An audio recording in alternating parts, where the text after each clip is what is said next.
On ne peut pas demander la libération de M. Gbagbo quand on sait que ce monsieur est quand même responsable de 3000 morts. J'insiste là-dessus. Ce n'est même pas bon pour la Côte d'Ivoire. Nous voulons la réconciliation, mais il faut que la justice fasse son travail. Et M. Gbagbo, nous le demandons, doit avoir droit à une justice équitable.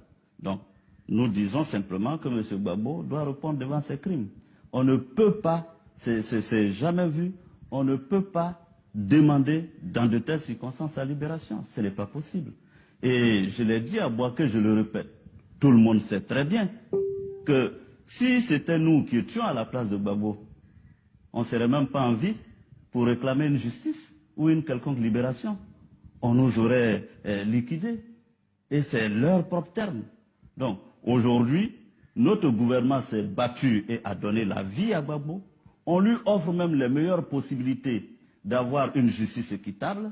Je pense que nos amis du FPI devraient être plutôt humbles. Est-ce que le sort de Laurent Gbagbo dépendra des instances de justice, car ces détournements économiques, les atrocités dont il est l'auteur, les crimes de sang sont nombreux. Et des plaintes ayant été déposées, il est inculpé pour ce qui concerne les crimes économiques. Et pour le reste, la Cour pénale internationale est en train d'effectuer les investigations. Par conséquent, Laurent Gbagbo n'échappera pas à la justice. Mais pour qu'il ait un jugement équitable, nous préférons qu'il soit jugé à la Cour pénale internationale. Good. Alors, M. Laurent Gbagbo est tout simplement un assassin, et ça, il faut le dire, et je le répète, ce n'est pas moi qui le dis, tout le monde l'a constaté sur le terrain, que ces femmes-là qui manifestaient à main nue ont été tuées par les hommes de Laurent Gbagbo qui lui sont encore fidèles.